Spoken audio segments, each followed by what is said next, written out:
I'm Logan Crawford, and right now on Spotlight, we're speaking with an amazing author by the name of Sam Jenkins. He is a Navy veteran turned acclaimed author. He intertwines his rich tapestry of life experiences from serving his country to single parenthood into his writings. His latest offering is called Quilted Colors, and it embodies his journey and unwavering faith, inviting readers to embrace unity, diversity, and the power of collective good.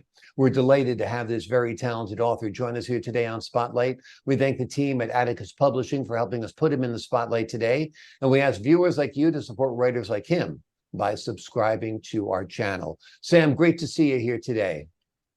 Great to be here. Thank you, Logan. Tell me a little bit about the inspiration for this book. What inspired me to write this book? I was fasting one day and searching for my purpose. When I did, I just got a vision to share my words with the world. So the idea came from making quilts with my grandmother as a child. And unity and putting a stop to racism is something I'm very passionate about. So the book was born. Right. And the quilt, I guess, is a metaphor for humanity or the United States, that each patch is different, yet they are all bound together? Yes, absolutely. Wonderful, wonderful. Tell me about your experience in the Navy and your travels around the world. How did that influence the themes of unity and diversity that we find in your book? I was exposed to many different cultures. And what I saw is that all people are the same. Yeah. We all work, we all want to be successful, we all want to be happy, and I believe we can do it together. Yeah. And we all have faith generally in some creator. We generally are looking out for the best interests of our family. I think most people are good at heart. And like you said, the more people you're exposed to, the more cultures you're exposed to, the more you realize we're all the same, right? Yes, sir. Yeah. Where were you deployed when you were in the Navy? Tell me some of the countries you served in. In the Middle East mostly, but I've been to England, Italy, France, Spain, Turkey, Greece, Dubai, Canada, Ireland. Maybe a couple few. Yeah, quite a few. I'm not sure. Yeah, yes. After a while, you go to enough, after a while, it all kind of blends into one. But that's the point, is that it is all the same. It's faith, family, and people just trying to get by, you know? What Absolutely. do you think the state of racial relations are in this country? Some people say they're worse than ever. Some people say they're better than ever. Some people say we're just divided by the media. What do you think? I believe that we're divided by the media a lot. I have many friends from different races. And like I said, I think a lot of people just have the general same goals in mind.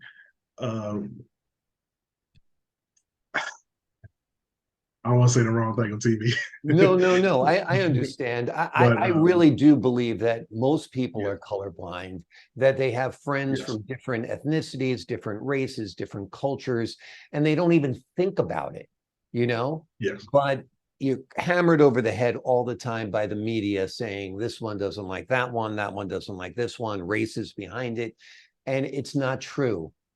That's my opinion. I feel like it's a hot-headed cop and a teenager. It doesn't matter the color of the cop. It doesn't matter the color of the teenager. That's a deadly combination, no matter what the races are. I don't know if you agree with that, but it's a dangerous situation out there. I mean, there's a lot of violence on the streets. And, you know, let's talk a little bit about being a single father and how that shaped the words and shaped the story that you wrote within Quilted Colors.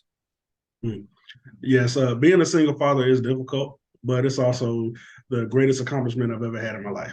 I love being a father. And how it ties into my book is that I want the world to be a better place for my children when they grow up.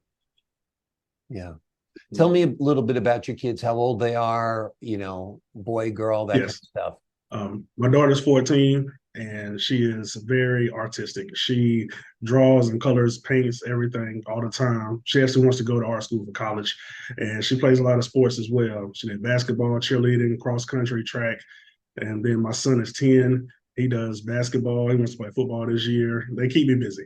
Yeah. And it is tough. I was a single father as well. And it's tough being a single father because the system kind of pushes you out of their lives. Yes. I found like hostility at schools, certainly hostility in the court system against fathers. It's a tough road to haul. Yes, it is. Yeah. But I don't think it's any excuse. You know, my children didn't ask to be here, but it's my responsibility and my duty to them to always give my best effort. So no matter what the obstacle, I'm going to be there. Absolutely. Let's talk a little bit about your book. If someone were to buy this book, what would they find within the pages? What's the basic story? What's the breakdown? In general, you'll see several different children working together to reach a common goal. And what the goal is for everyone to stay warm. The power went out and they needed blankets. They didn't have any, so they made a quilt together. And it shows children working together, solving problems together, also having fun. And it also, with the illustration, shows several different colors, different ages, all working together, much like a quilt. Wonderful. And who's your intended audience for the book? I would generally say elementary school age children. My book has been read a few times in elementary schools, and children have responded very well to it. They love it. One teacher told me that a class made her read it every day for about 2 weeks. So I'm proud of that. Wonderful. Have you read it to children? Have you gotten any feedback? Have you read it at a public library or a school or something? Not yet. Okay. That's on the bucket list. You got to do that. I think you probably enjoy seeing their reactions. That's for sure. When did you write the book? How long did it take you to write the book? I wrote the book back in 2019.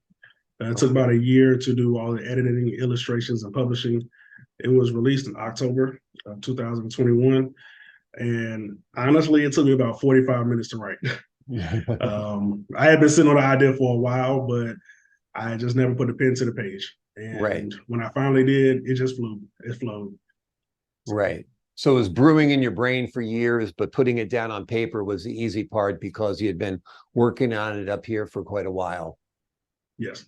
All right. And tell me a little bit of what you hope kids who read this book will get from it.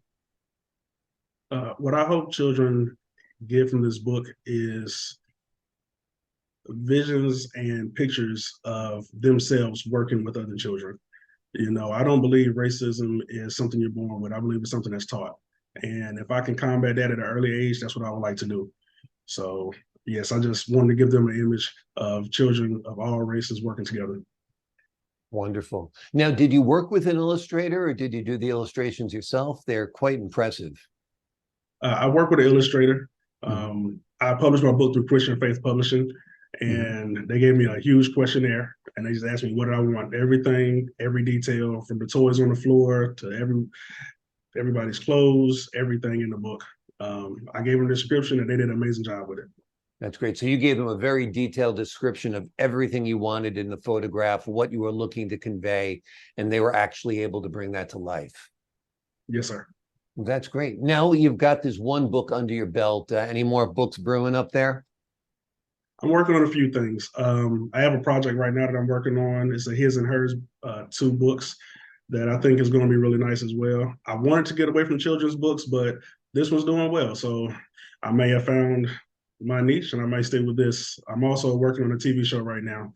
I pitched to a producer in Hollywood maybe about a month ago, and I'm currently working with Voyage Media to develop that and bring it to the big screen. Wonderful. Well, I think it'd be a wonderful story to tell in either animated or real life action form.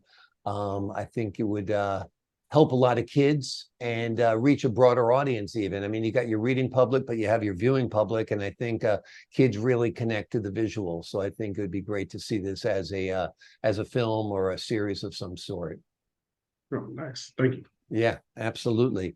Well, the name of the book is Quilted Colors, and it is written by Sam D. Jenkins. He is a Navy veteran turned acclaimed author, and he has taken his life experiences, being a single dad, being in the Navy, and has put together a wonderful tapestry of work.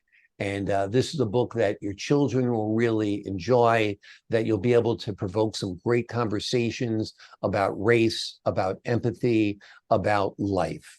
And as the author told us, he traveled all around the world and saw that basically every culture is the same. And I'll second that. That's what I've seen as I've traveled around this world and spoken to people as well as a newsman. Sam, thanks so much for joining us here today on Spotlight. Thank you very much for having me. My pleasure. And to the folks at home, I'm Logan Crawford, thanking you for your time this time until next time on Spotlight.